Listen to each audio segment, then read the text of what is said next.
Welcome back to my channel, it's Sim, and if you've been following along on my channel this month, you will know that I am currently in the Netherlands. I have had such an amazing time here so far, and one of the things that I always do when I'm in a new country is to try the local food, snacks and drinks. That's what we are going to be doing today, so grab your own snacks and let's start eating.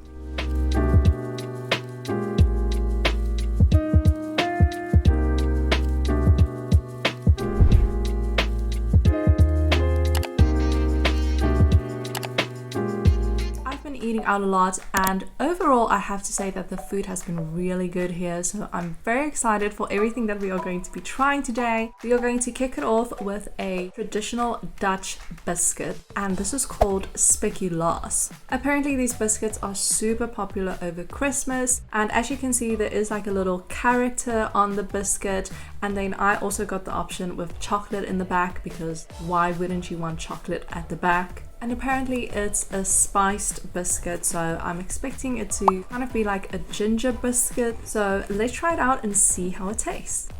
The biscuit definitely has Christmas vibes, so I totally get it. Surprisingly, it's not ginger, it tastes more like cinnamon, I would say. I'm not sure if that is the exact taste, but that's kind of what I'm picking up, and I love cinnamon. So I can definitely see myself munching down on those biscuits over Christmas time. So what is the perfect thing that goes with biscuits? I'll answer that for you. It's chocolate milk. This country is crazy for chocolate milk. I see this everywhere. You can even get chocolate milk at McDonald's. I personally grew up with Nesquik, but it definitely wasn't as big of a deal as chocolate milk in the Netherlands. This brand is called Chocobel, and this seems to be the one that I see most frequently, and I've been dying to try this, but I have been very disciplined and I waited for this video, so we are going to try this out together for the first time.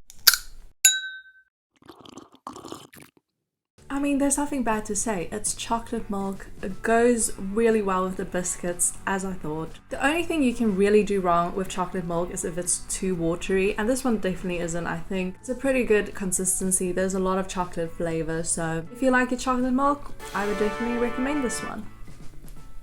Moving on, we are getting into more complicated pronunciation. Here I have a traditional pastry. As you can see, we had a bit of an incident with the box over here, but I'm sure they will taste just as good. I also definitely committed with this item. I got a box of 4 pastries.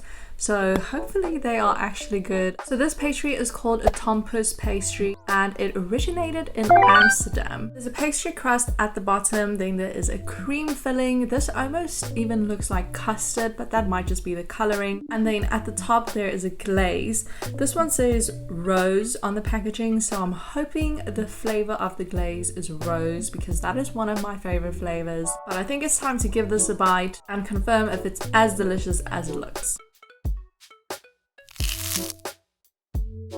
The glaze is unfortunately not rose flavor, but it's still pretty good. Overall, the pastry is really light, so it's not too sickly, too sweet. The glaze just tastes like icing, and then the cream filling is just cream. It's not custard. I can see this being like a nice treat in the afternoon with a cup of tea. Sticking with the bakery section, we have eierkoeken, or Dutch egg cakes. Apparently the story behind them is that the Dutch people first were just making flatbread by mixing porridge and baking that on a fire, and then they realized if they added eggs to it, it would make it a bit more fluffy, and there you have the creation of the Dutch egg cake. The traditional way to eat it is to add some butter on the flat side. I'm not sure what I was expecting, but the flavor falls a bit flat for me. Maybe if you add some syrup or some other toppings, it can make it a bit more interesting, but I can't really see myself buying this to just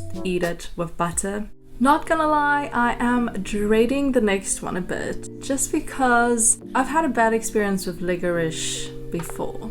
If you maybe watched my video where I tried Finnish snacks, I tried a licorice called salmiakki in that video, and that was one of the worst tasting things I've ever had in my mouth. But apparently the Netherlands consume the highest per capita amount of licorice, so I mean, we have to have licorice in this video. It's just non-negotiable. So I'm going to put my fear aside and we are going to try some licorice today, or as they call it here in the Netherlands, drop. But because I've been scarred before, I decided to get a bag of candy that has both drops, which is the licorice, and then also some type of fruit candy. I've got a couple in my hand here, so I think let's just go for the licorice and get it over with. It's a lot better. It's a lot better than the salmiakki. This is more the type of licorice that I'm used to. It's a lot sweeter. Maybe it's because it's with the fruit mix. I think you can get different types of licorice here. So I'm glad I went with this one. I actually do enjoy this type of licorice. So it's a win for me. The next one is also one item that I have been looking forward to, and I've been waiting to try this for so long. This is called hagelsag. This is basically sprinkles, either in chocolate or a fruit flavor. So you might be thinking, sprinkles, what's so special about that? Well, I think it's the way Dutch people eat them. These sprinkles are not going onto a sundae ice cream. They are going on a slice of white bread, and then they eat that for breakfast. I mean, isn't that the best excuse ever to have chocolate for breakfast? Fun fact, Google also told me that in the Netherlands they consume over 14 million kilos of hagelsag every year. Can you imagine how many sprinkles you need to make up 14 million kilos? But enough talking about it, let's try hagelsag. I've prepared my slice of white bread. I've added the milk chocolate and also the fruit. Let's see how well sprinkles and bread goes together. The hagelsag bread is definitely a delicious breakfast, but I don't know if it's a very healthy or balanced breakfast. The fruit side was very sweet, and then the chocolate side obviously just tasted like chocolate. I'm gonna move on to another drink now. We are gonna be drinking the Lipton iced tea sparkling. At first glance, this just looks like a Lipton iced tea. What's unique about that? But let me tell you, this iced tea has changed my life. I'm not actually sure what the iced tea flavor is, but adding the sparkling to it just makes it taste so good. It's so refreshing. Obviously, I've tried this a bunch of times, so the flavor's not going to be any surprise to me, but I like it so much, so I'll have a sip with you guys as well. Cheers.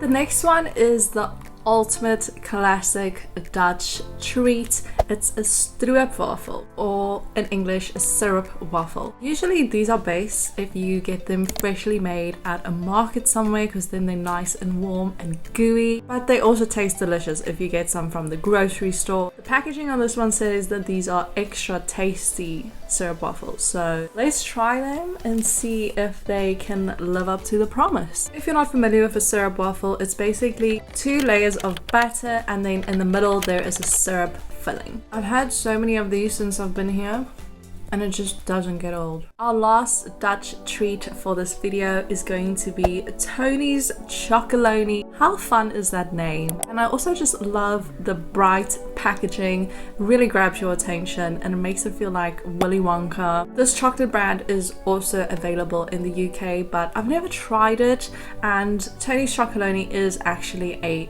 Dutch chocolate manufacturer. They are actually the biggest chocolate manufacturer in the Netherlands. So while I'm here, I definitely need to try it. Our friends advised that the salted caramel one was the best one, so obviously I picked up the salted caramel. The chocolate is so creamy, and the salted caramel adds like a little bit of a crunchy texture. Flavors are so good, so amazing. Don't know what the others taste like, but the salted caramel one, definitely a winner. Also, a cool thing that you can do here in the Netherlands, there's actually a Tony's Chocolonely shop in Amsterdam, and then you can go there and make your own chocolate bar. How fun is that? Well guys, unfortunately those are all the snacks that I have today, but I think we tried some really interesting and some really good things today. Let me know in the comments which one was your favorite, or which snack or drink you are most keen to try out. I'm trying to think which one was my favorite. I think I'm gonna go for the hagelsag because it's just like a really fun, unique thing. Thank you so much for spending the last few minutes eating with me. I hope you enjoyed this video. If you did, please remember to give it a like down below. That really helps to grow my channel and get my videos out there, so I would really appreciate it. And if you want to see more of my videos, I have a bunch of other videos about my travels here in the Netherlands. So if you want to see some of that, remember to subscribe down below, and then I will hopefully see you in a new video next week.